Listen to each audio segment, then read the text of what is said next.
Merci sama gars yi, on est là aujourd'hui avec l'équipe dynamique qui dit Madou, Adama, Fodé, Paco, le grand historien, Seigne Bamba, Khadim Rassoul.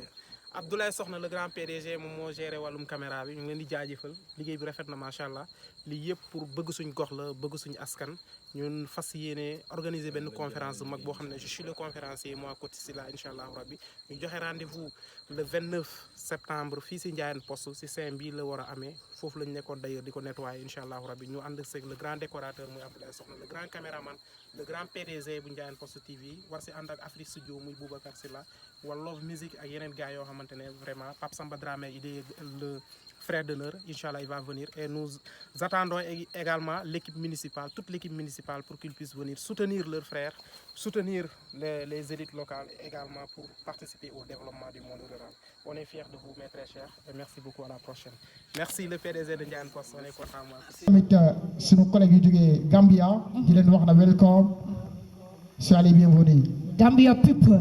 maa ngi leen di bëgg baax a baax di bëgg aussi également di jël Zino ku déglu son bi dina xam ne qualité bi c'est top c'est normal.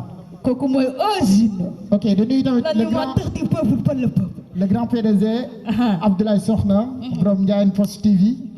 donc ceux qui ne me connaissent pas je m'appelle Assane Ndiaye alliance DJ Plenga je suis animateur technicien à la radio Tawfekh FM j'habite à Saboya si c'est comme ça. man lépp lu ma am Saboya la. ndeysaan. kër ma jëloon dama fay dem liggéey rek.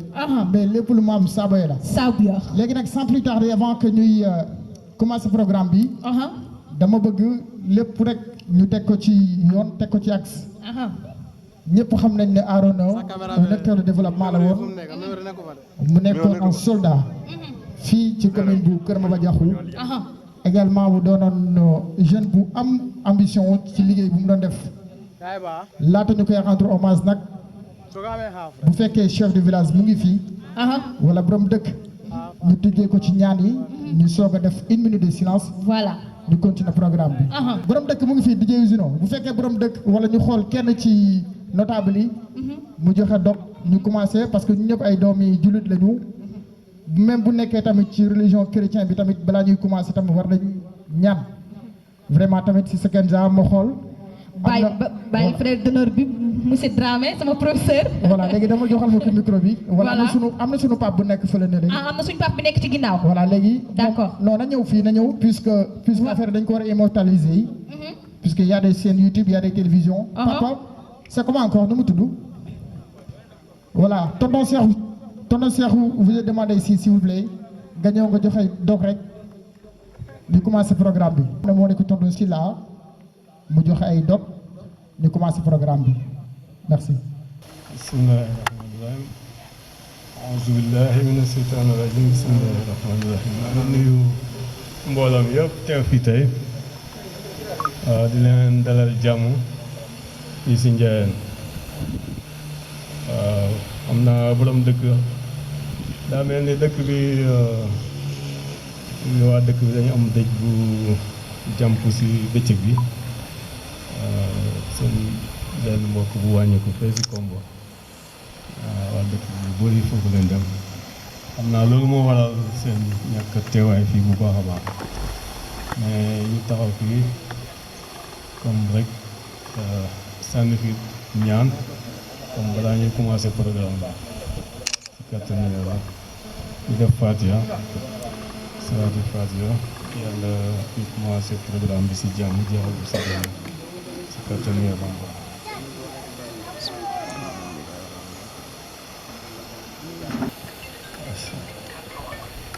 bismillahi ma sax def leen di ñaan rek wax amin bismillahi mina sheytaani rajim bismillahi rahmani rahim alhamdulillahi rabbil alamin arrahmani rahim maliki yawmi ddin iyyaka na'budu wa iyyaka nasta'in ihdina siratal mustaqim siratal ladzina an'amta alayhim ghayril maghdubi alayhim waladdallin amin bismillah الله لا إله إلا هو الحي القيوم ولا تأخذه سنة ولا نوم له ما في السماوات وما في الأرض من ذا الذي يشفع عنده إلا بإذنه يعلم ما بين أيديهم وما خلفهم ولا يحيطون بشيء من علمه إلا بما شاء وسع كرسيه السماوات والأرض ولا يحوده حفظهما وهو العلي العظيم تعالى وعلى آله وصحبه وسلم سبحان ربك رب العزة عما يصفون والسلام على المرسلين والحمد لله رب العالمين. allahumma amin jërëjëf merci beaucoup tonton Sylla yàlla na yàlla nangu ñaan yëpp. allahumma amin. j'espère bien que Sister Kenza gannaaw bu ñu joxee tonton Sylla ma jox ay dog dañuy respecter li nga xamante moom moo nekk chronogramme bi donc léegi dañuy def benn 1 minute de silence daal di ko jox ki nga xamante ni moom moo nekk monsieur Arona Camara dëkk Taïba mu nekkoon nit koo xamante ni vraiment njëriñ la woon ci société Sénégal mais fi nga xam ne moom moo nekk commune bu Kër Maba Diakhou mu ngi fi doon def liggéey bu am solo vraiment ñu koy ñaanal fu mu jëm yal na ko yàlla gënal yal na ko yàlla àtte ci ngiramandeem ci barke Seydina Mohamed ak mboolem ñu fay fekk donc sans plus tarder léegi DJ c'est à vous de choisir yow yaa xool loo ñu jox ñu def 1 minute de silence après ñu commencer conférence bi merci beaucoup. parce que lépp si jàng ak jàngale la dans la vie il faut apprendre pour connaître il faut apprendre donc je vous dirais que le premier A est un A simple c'est-à-dire tous ceux qui sont là aujourd'hui il y avait 374 personnes qui ont vu cette publicité sur Facebook cette publicité sur les statuts mais il n'y a que 1% de ce public qui sont ici aujourd'hui présents. Nous vous remercions. Mais dans ces 1%, ce n'est pas tout le monde qui est venu aujourd'hui pour apprendre.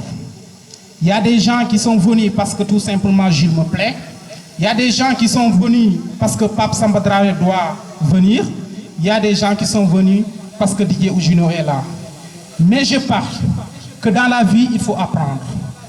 Mais tu vas beau apprendre. Et quand tu ne pars, tu iras à l'application. Ça, c'est un échec. Alors, cher public, je vous dis, il faut apprendre. Le premier A, c'est le A apprentissage. Et dans la vie, on est fort dans plusieurs domaines ou bien dans un seul domaine.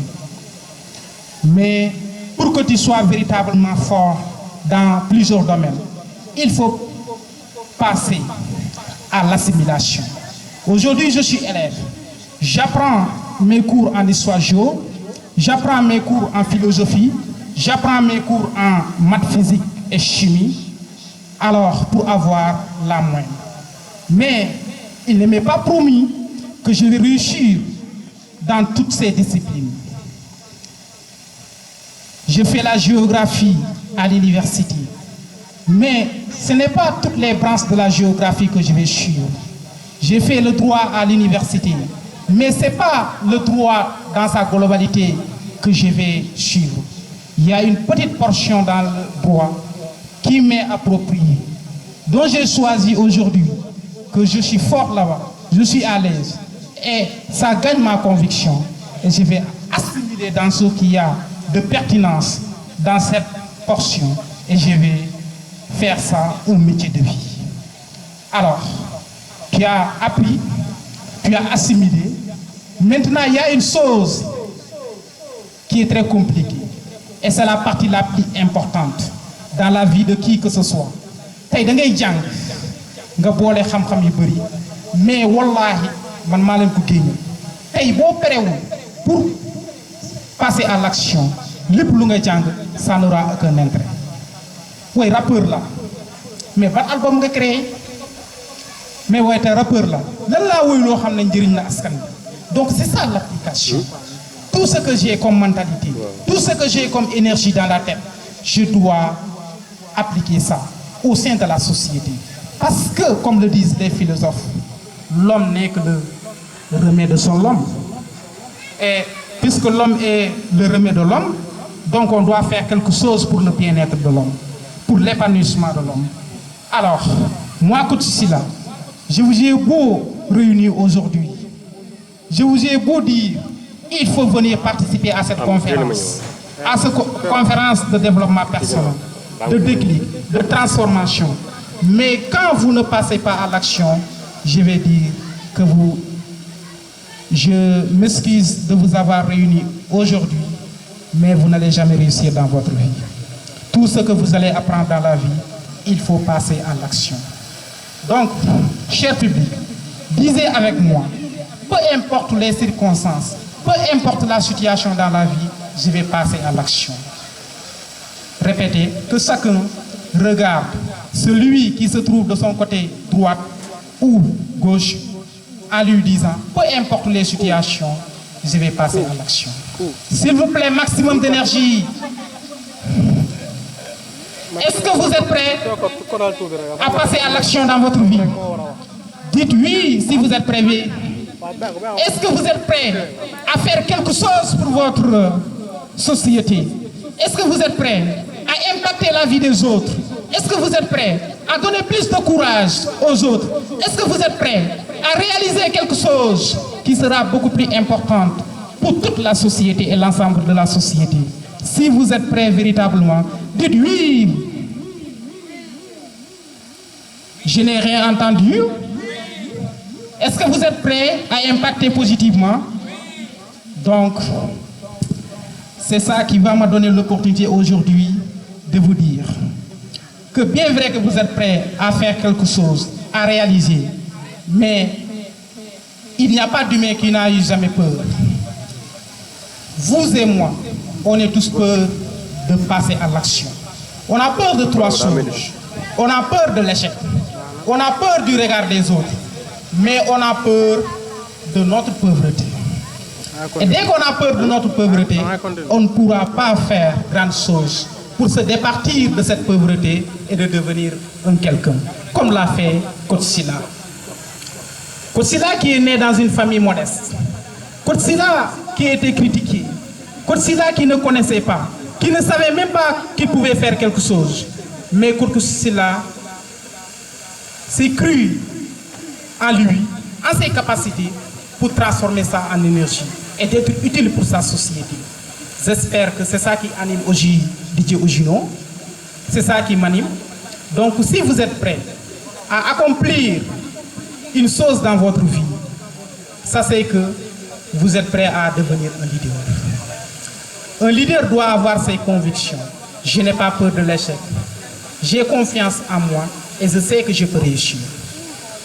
L'erreur n'est pas ce qui me dérange. L'échec n'est pas ce qui me dérange parce que je calcule l'échec. Et dès que je calcule l'échec, j'aurai plus d'énergie pour faire quelque chose. Parce que ça va me permettre de se méfier de l'échec. Alors, Dr Idrissa Abdoulaye Gueye nous disait que qui beaucoup ne si doomi aadama daa war a laaj boppam moom mooy kan. Et tontu bu muy laaj boppam noonu moom mooy kan. C'est-à-dire man Coach Sylla su ma nee Coach Sylla mooy kan. Du question Souleymane laa tudd sant Sylla. Non non non. Souleymane laa tudd du tontu bi xam ngeen mooy lan. Mooy man Coach Sylla lan laa ñëw ut si kaw suuf. Ginnaaw bu ma laajee sama bopp lan laa ñëw ut si kaw suuf. Dama war a laajaat sama bopp beneen question maanaam beneen laaj. Mooy man Coach Sylla lu ma ñëw ut si kaw suuf lan moo ma koy may. Ginnaaw bu ma xamee lépp lu ma koy may ma xalaat lan moo ma koy xañ. De ce fait dinaa suuraale lépp lu ma koy xañ pour mu mën a jot si lu ma koy may. Mais si biir réaliser lu ma koy may loolu ma si gis ay rëq-rëq waruma décourager parce que su ma décourager rek du sotti parce que am na benn famata bu jaabi bu toog si pegg bi kii xamul boppam mu ngi door a tàmbali lii kañ la fi juddu ban askan la bokk ban xeet nit ki en tant que yaa ngi suuraale loolu c'est de la faiblesse te nañ bàyyi ñun en tant que la jeunesse ñu ñaan benn waajoo xam ne tey ñun ñoo bokk ak moom famille ñu ne ko dama bëgg a passer concours crème bi ma jël exemple si concours crème bi 10 000 francs Moodu la mu ngi États-Unis wala mu ngi Suisse. Grand frère, tu peux me donner 10 000 francs? Non mon petit, je ne peux pas faire aucun geste pour toi. Mais grand bi dafa soxor grand bi non so lu ma ko ñaan rek mooy loolu quoi avant ngay critiquer grand bi il faut se critiquer soi-même. Il faut dire, moi en tant qu'étudiant, moi en tant que jeune qui souhaite devenir un futur élève maître, qu'est-ce que je suis prêt à réaliser dans ma vie? Est-ce que me faut-il pas d'aller chercher un boulot qui m'est aujourd'hui très fier, qui m'est aujourd'hui très utile pour passer ma voix et de faire maximum d'impact, maximum de bruit dans la vie et l'œuvre de vous les étudiants, de vous les élèves qui ont eu trop d'échecs en faisant le bac, qui ont trop d'échecs en faisant les concours, qui ont eu trop d'échecs en réalisant quelque chose dans votre vie. Je vous dis, vous ne devez pas avoir peur. Sachez que le peur est notre meilleur ami. Quel qu'en soit ce que nous allons faire, il y a la peur qui va nous accompagner. Tout ce que nous devons faire dans la vie, tout ce que nous allons faire, il y aura forcément la présence de la peur. Il ne faut pas regretter en fait la peur. Je vous donne un exemple. Aujourd'hui, Sister Kenza est là. Moi, je n'ai jamais vu Sister Kenza, mais peut-être elle est super belle. Je viens auprès d'elle, mais j'ai peur, je recule. Je dis à Abdallah, Abdallah, mais xale bu jigéen bi dama ko nopp mais xawma naka laa ko koy waxee parce que j'ai peur de l'échec. Alors je recule, je fais 2 pas. Abdallah va me dire mais kañ nga tapette. Moi en tant que le maître du jeu, qu'est-ce que je dois faire? Je vais vers un coach peut-être, parce que chacun a un coach dans sa vie. Soit c'est un ami, soit c'est un père, soit c'est véritablement un membre de la société, mais à qui on a trop de conviction et beaucoup d'estime. Alors, nous allons vers ce jeune homme pour lui dire, moi j'ai rencontré une belle créature, mais cette belle créature m'est très chère. Elle m'a touché au plus profond de mon cœur, mais j'ai peur de lui dire je t'aime. Alors, ce coach va te dire, je te garantirai, en tant que tu ne passeras pas pour lui dire, toi jeune fille, j'ai véritablement un grand amour pour toi. Je t'aime au plus profond de mon cœur. Wallahi, je te garantirai à 100% qu'il y a toujours la présence de l'échec. Mais quand tu prends ton engagement, quand tu as le désir d'aller et quand tu réagis au bon moment, je te garantirai que l'échec représentera 50% et la réussite représentera 50%. Mesdames et messieurs, si vous voulez réaliser quelque chose, n'attendez pas demain. Réagissez parce qu'aujourd'hui, c'est le bon moment. C'est le moment ou jamais. Réagissez pour lui dire, Sister Kenza, quelle beauté Dieu m'a offert sur terre. En te rencontrant, j'avais l'impression que j'ai rencontré la plus belle fleur que Dieu puisse offrir au monde. Et aujourd'hui, voilà cette fleur tombée sur mes bras. Je t'aime, créature de Dieu. Tu es l'une la plus profonde que Dieu m'a donnée sur terre. Alors, mesdames et messieurs, je me serai limité là pour le moment de vous donner un maximum de questions auxquelles vous pouvez me poser et je serai fier, autant que fier de vous répondre. Merci beaucoup pour votre aimable compréhension. Merci beaucoup, le coach ici là. Déjà, aussi coach ici là 732. Avant de me poser cette question, je vais voir tout ici, coach ici là 732. Parce que vous me donnez élève entrant en 6e, je suis tuteur Saboya. Ma question, c'est quelles sont les solutions du développement personnel? C'est ça ma question. Comment on va faire pour avoir des solutions sur le développement personnel. C'est bon. Donc c'est ma question. Si on continue ici, j'aurai encore une autre question que je vais poser, Inch'Allah. Alors, merci beaucoup sur vos applaudissements. Il s'appelle...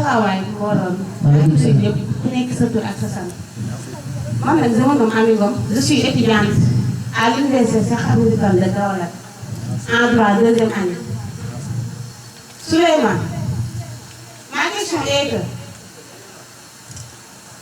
quels sont, selon vous, les principes obstacles au développement personnel chez la plupart des individus? Merci beaucoup, mademoiselle Ngom. Si c'est bon, on va continuer.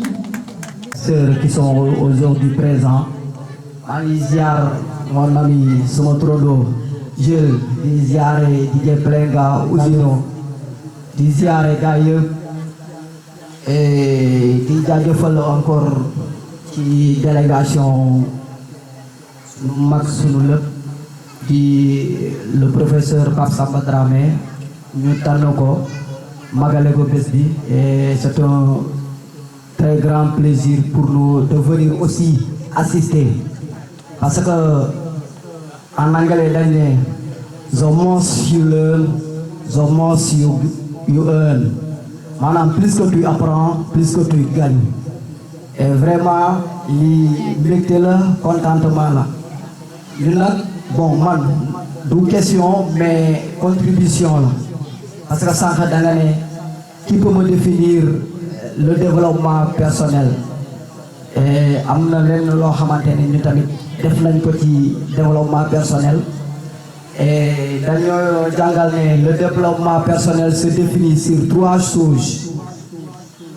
Premièrement bi moy l'accomplissement, moy manam li ngay xalaat li ngay gënt nga jëfé ko. Tay man bëgg na nekk milliardaire, man koy gënt mais laay jëfé pour nekk milliardaire. C'est ça qu'on appelle l'accomplissement ou bien passer à l'acte. Maanaam réaliser son potentiel. Dafa am luy nelaw ci ñun nañ ko yee suñ ko yeewee rek ndóol jóg ci ñun mooy maanaam ñu dindi ragal ne man mii kat ndóol naa fekk naa sama baay sama yaay ñëpp nekk ay ndóol dama war a dee ci ndóol non non nañu dindi boobu noonu ragal loolu noonu ragal nekk milliardaire nañu dindi loolu. Réveiller le potentiel qui dort en nous. Deuxième bi, c'est l'estime de soi. Madame, l'estime de soi, moi, je sais yow yaay kan. Être reconnu ou être connu. Parce que le coach là, s'il n'était pas connu, maintenant, les conférences doivent animer.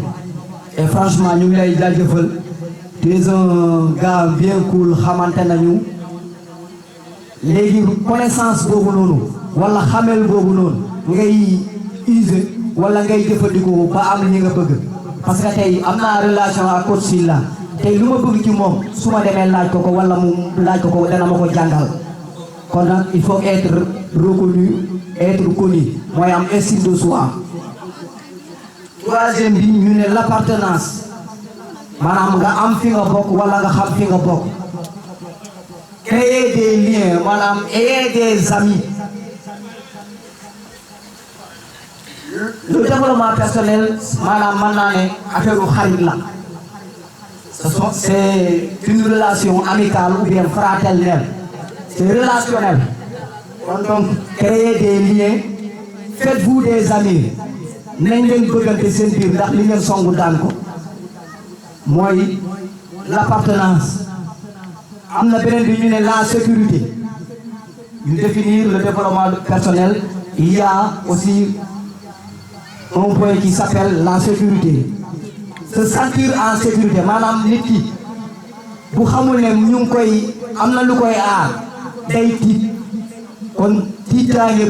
il faut que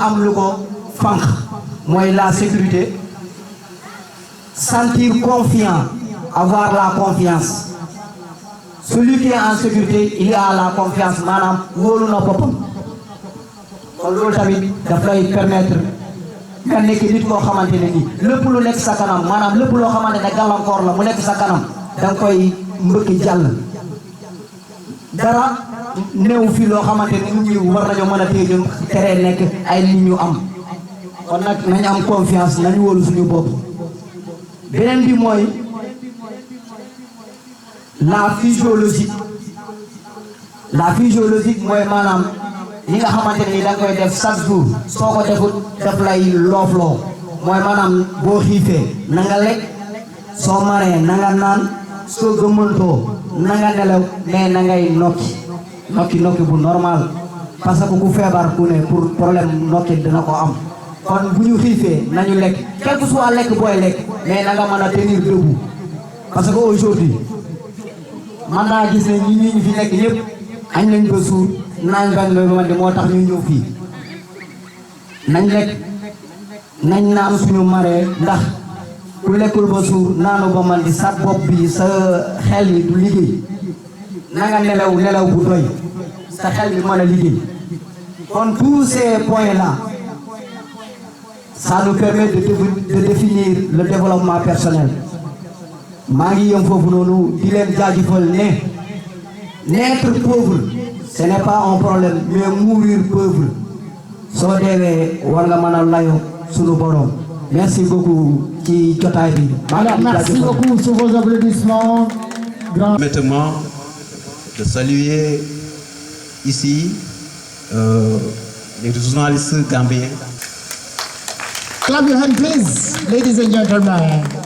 Chers invités, monsieur le parrain ou monsieur frère d'honneur, en l'occurrence monsieur Samba Dramé, c'est avec gratitude, mais aussi avec fierté, de prendre la parole aujourd'hui pour adresser mes vives et sincères félicitations à l'endroit de cette structure, à sa tête, Jules Souleymane Sylla. En tant que leader et jeune conscient du devenir de notre localité, M. Souleymane Sylla, il est toujours sur la braise, mais aussi être digne de ce qu'il fait pour le devenir de notre localité. Mes sincères félicitations, Souleymane Sylla. Vraiment, on vous remercie. Ce qui me pousse à vous rappeler devant vous l'importance de la jeunesse dans un pays.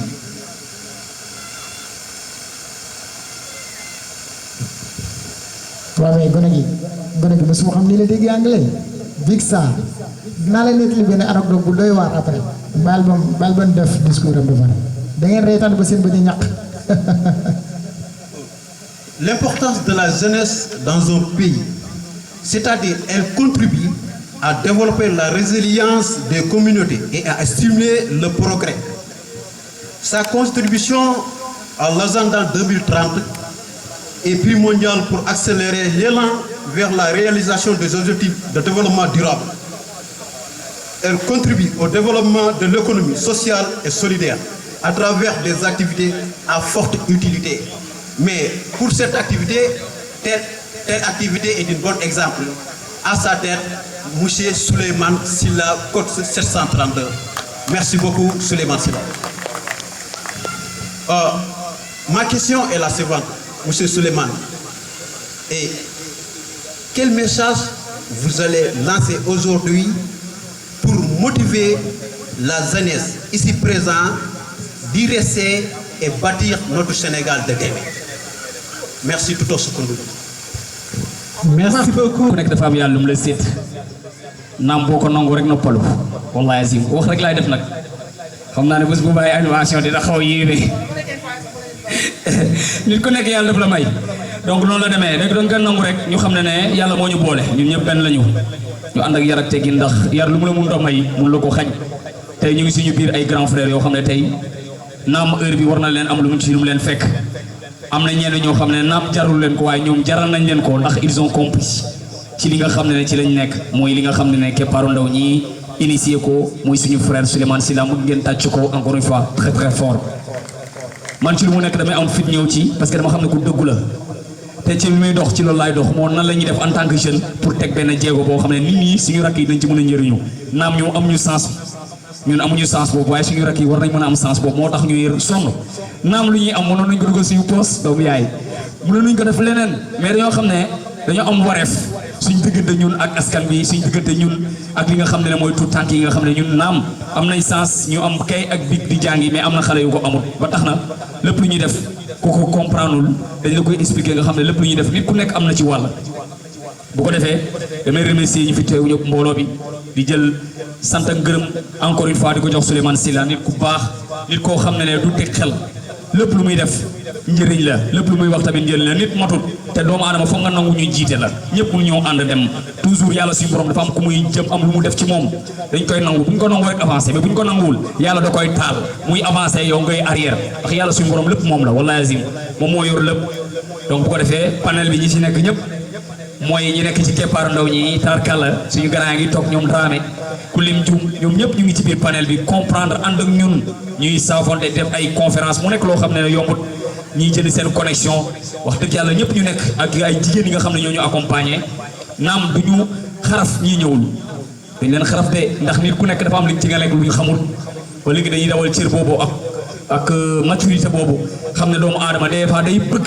waaye des fois du mën a nekk moo tax képp ku fi teew rek duñu la mere dañ koy sant yàlla suñu borom ba ginnaaw am nañ as néew li nga xam ne moo fi ne ñu partagé ak loo xam ne dinañ ko yóbbaale donc loolu tam dañ ciy gërëm képp koo xam ne yaa ngi ci biir panel keppaaru ndaw ñi di la sant di la gërëm di la delloo sa wàccuwaay weesoo loolu ñu ngi remercier suñu frère d'honneur bi nga xam ne mooy Pape Samba Dramé su ma doon wax ci moom fii ba suba wallahi fii lay fanaan ba ma ko xamee sax yàggul moo tax sax 3 ans waaye nit ku baax moom it nit ku bëgg a partage nit koo xam ne su ma wax si moom tarkala ci mbaaxam ak ci partage am fii la ñuy fanaan ndax xam naa ci dara ndax Mandera bee dem naa fa du benn yoon du ñaari yoon ci liggéey yi nga xam ne tey benn association perse la boo xam ne tey boo gisee ci continuer dafa dem ginnaaw yàlla moom la mais également ak toute la population bi nga xam ne moom waa Mandera. Pape Dramé maa ngi lay sant di la gërëm di la jaajëfal bu baax a baax ndax nit ku baax nga nit ku doylu nga xeeboo ñu de su la neexoon mënoon nga toog wala nga yónnee waaye defoo ko da ngaa ne xaaral ma ñëw parce que xam naa ne jeunesse yi ñoo woote te li ñu woote vous avez compris li nga xam ne mooy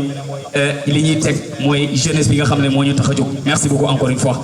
di jaajëfal tamit sama promotionnaire yi monsieur mon frère Babacar Diop bi nga xam ne ñoo jàngandoo fii ci Kulaar ba tey yàlla def ñu ànd ci yu projet yu bari ci ay affaires yu bari donc sama frère la donc maa ngi koy jaajëfal moom tamit ci teewaayam ndax Dakar la jóge nii mais naam en conscience Souleymane wax na ko mu jàpp ne lii lu mu war a teewee la naam xam naa ne sacrifice yu rëy la def ñëw moom ak frère am Alaaji bu ko defee képp ku fi teew ñu ngi lay jaajëfal bu baax a baax ak ñii nga xam ne ñoo jóge ko Gambie bu baa ngi nii toog mënoon na xeeb mbir mi wallahi azim jël ay jigéen yi nga xam ne dañuy liggéey ci domaine bi mu indi leen lii la Souleymane di développé nan ngay def ci li nga ne nga gëm ko gis nga doomu aadama ci lépp loo ne boo ko gëmee yàlla dina la suturaal di nga avancé man ba muy doog a commencé aw ma woon lii ba muy ñëw fii njaayante commencé lu ndaw laa yoroon lu ne dégg naa ko nag mais dama focus ma xam ne su ma liggéeyee teg ko ci axe yàlla suñu borom dina ma may lu ëpp lii te maa ngi góorgóorlu maa ngi sant yàlla suñu borom donc loolu kese la fii bu kenn découragé doomu aadama rawatina sénégalais moo bëggul nit kuy avancé bu la gisee ngay dox si benn affaire di avancé rek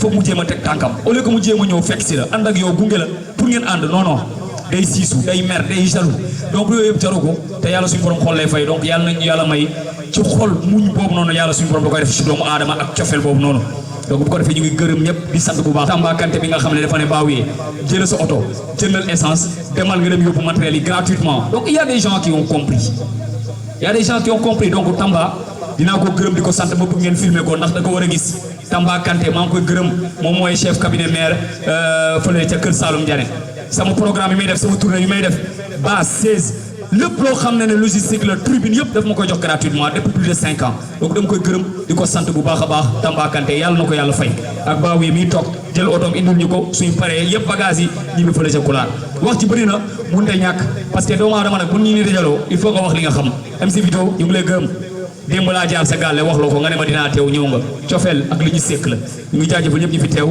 ku lim jum